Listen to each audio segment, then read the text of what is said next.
ओम श्री गणेशाय नमः। मित्रों, आज इस वीडियो के माध्यम से हम बात करेंगे श्री रामचरितमानस बालकांड से। ये प्रसंग लिया है मित्रों, और इस कांड से हम भाग 75 आप लोगों से साझा कर चुके हैं और आज भाग 76 साझा करेंगे। तो इस समय हमारा प्रसंग मित्रों धनुष यज्ञ में धनुष को तोड़ने के लिए श्री रामचंद्र जी जनकपुर पहुंच चुके हैं और चल रहा है धनुष यज्ञ का ही प्रसंग। और जो पिछले अपने वीडियो में हमने अपने जहां पर कथा समाप्त की थी उसी के आगे की कथा मित्रों आज इस वीडियो के माध्यम से शुरू करेंगे। तो बिना देरी के आज का प्रसंग शुरू करते हैं।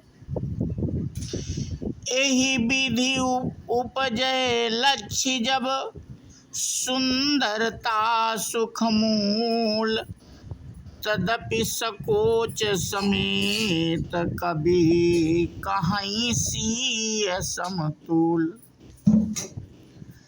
इस प्रकार का संयोग होने से जब सुंदरता और सुख की मूल लक्ष्मी उत्पन्न हो तो भी कभी लोग उसे बहुत ही संकोच के साथ सीता जी के समान कहेंगे।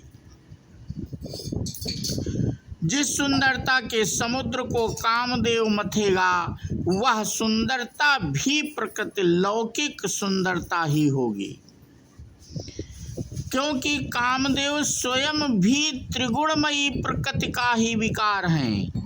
अतः उस सुंदरता को मथकर प्रकट की हुई लक्ष्मी भी उपर्युक्त लक्ष्मी की अपेक्षा कहीं अधिक सुंदर और दिव्य होने पर भी होंगी प्रकृति ही। अतः उसके साथ भी जानकी जी की तुलना करना कवि के लिए बड़े संकोच की बात होगी। जिस सुंदरता से जानकी जी का दिव्याति दिव्य परम दिव्य विग्रह बना है वह सुंदरता उपर्युक्त सुंदरता से भिन्न अप्राकृत है। वस्तुतः लक्ष्मी जी का अप्राकृत रूप भी यही है। वह कामदेव के मथने में नहीं आ सकती और वह जानकी जी का स्वरूप ही है, अतः उनसे भिन्न नहीं और उपमा दी जा सकती। भिन्न वस्तु के साथ इसके अतिरिक्त जानकी जी प्रकट हुई हैं। स्वयं अपनी महिमा से उन्हें प्रकट करने के लिए किसी भिन्न उपकरण की अपेक्षा नहीं है, अर्थात शक्तिमान से अभिन्न अद्वैत तत्व हैं, अतएव अनुपमेय हैं। यही गूढ़ दार्शनिक तत्व भक्त शिरोमणि कवि ने इस अभूतोपमा लंका के द्वारा बड़ी सुंदरता से व्यक्त किया है।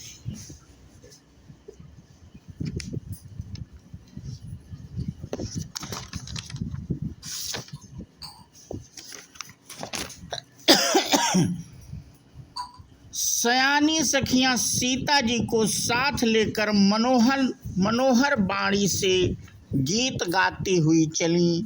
सीता जी के नवल शरीर पर सुंदर साड़ी सुशोभित है। जगत जननी महान छवि अतुलनीय है। सब आभूषण अपनी अपनी जगह पर शोभित हैं, जिन्हें सखियों ने अंग अंग में भली भांति सजाकर पहनाया है। जब सीता जी ने रंग भूमि में पैर रखा तब उनका दिव्य रूप देखकर स्त्री पुरुष सभी मोहित हो गए। देवताओं ने हर्षित होकर नगाड़े बजाए और पुष्प वर्षा अप्सराएं गाने लगी। सीता जी के कमलों में जयमाला सुशोभित है। सब राजा चकित होकर अचानक उनकी ओर देखने लगे। सीता जी चकित चित्त से श्री राम जी को देखने लगी। तब सब राजा लोग मोह के वश हो गए। सीता जी ने मुनि के पास बैठे हुए दोनों भाइयों को देखा तो उनके नेत्र अपना खजाना पाकर ललचाकर वहीं श्री राम जी में जा लगे, स्थिर हो गए। गुरुजन लाजु समाजु बड़, देखि सिय सकुचानी। लागी बिलोकन सखिन तन, रघुबीर ही उरयानी।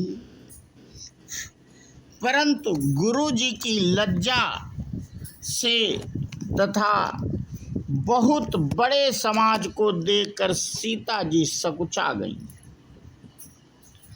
वे श्री रामचंद्र जी को हृदय में लाकर सखियों की ओर देखने लगी।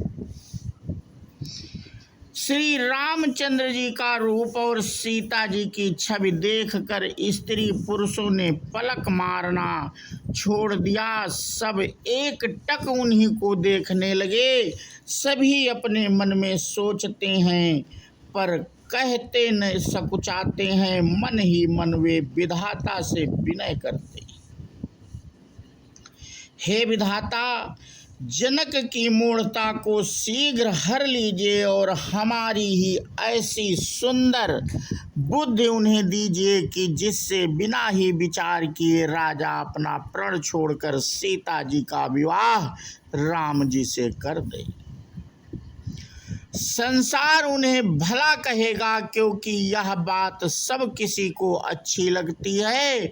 हठ करने से अंत में भी हृदय जलेगा। सब लोग इसी लालसा में मग्न हो रहे हैं कि जानकी जी के योग्य वर तो यह सांवला ही है। तब राजा जनक ने बंदी जनों भाटों को बुलाया। वे बिरुदावली वंश की कीर्ति गाते हुए चले आए। राजा ने कहा, जाकर मेरा प्रण सबसे कहो। भाट चले, उनके हृदय में कम आनंद न था। बोले बंदी बचन बर, सुनहु सकल महिपाल। पन विदेह कर कहीं हम, भुजा उठाई विशाल। भाटों ने श्रेष्ठ वचन कहा, हे पृथ्वी की पालना करने वाले सब राजागण सुनिए। हम अपनी भुजा उठाकर जानकी जी का विशाल प्रण जनक जी का विशाल प्रण कहते हैं।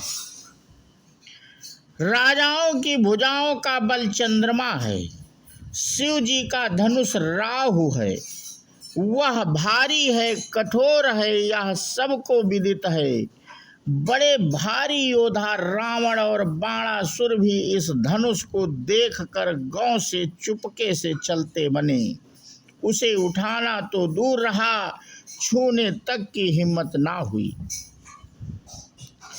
उसी शिव जी के कठोर धनुष को आज इस राजसभा में जो भी तोड़ेगा, तीनों लोकों की विजय के साथ ही उसको जानकी जी बिना किसी विचार के हठ पूर्वक वरण करेंगे।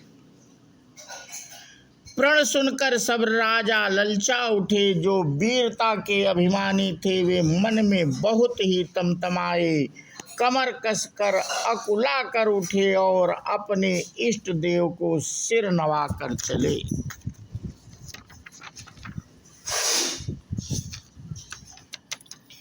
वे तमक कर बड़े ताव से शिव जी के धनुष की ओर देखते हैं और फिर निगाह जमा कर उसे पकड़ते हैं। करोड़ों भांति से जोर लगाते हैं पर वह उठता ही नहीं। जिन राजाओं के मन में कुछ विवेक है वे धनुष के पास ही नहीं जाते। तमकी धरहि धनुष मूढ़, धनु मूढ़ नृप उठई न चलहि लजाय। मनहु पाई भट बाहु बलु, अधिकु अधिकु गरुआय। वे मूर्ख राजा तमक कर किटकिटाकर धनुष को पकड़ते हैं, परंतु जब नहीं उठता तो लजा कर चले जाते हैं। मानो वीरों की भुजाओं का बल पाकर वह धनुष और अधिक अधिक भारी होता जाता है।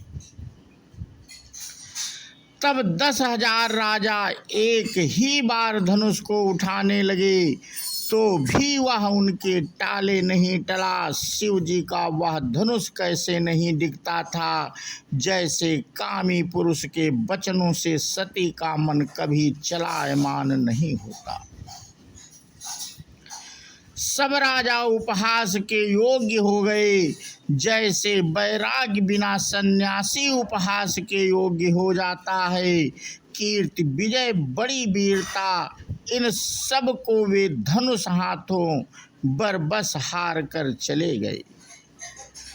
राजा लोग हृदय से हार कर श्रीहीन हतप्रभ हो गए और अपने अपने समाज में जा बैठे। राजाओं को असफल देखकर जनक अकुला उठे और ऐसे वचन बोले जो मानो क्रोध में सने हुए थे। मैंने जो प्रण ठाना था उसे सुनकर दीप दीप के अनेकों राजा आए। देवता और दैत्य भी मनुष्य का शरीर धारण करके आए तथा और भी बहुत से रणधीर वीर आए। तो मित्रों, आज का प्रसंग हम यहीं पे समाप्त करते हैं और इसके आगे की कथा हम अपने अगले वीडियो के माध्यम से साझा करेंगे। बोलो सियावर रामचंद्र की जय, हनुमान जी की जय। जय हिंद, जय भारत, वंदे मातरम।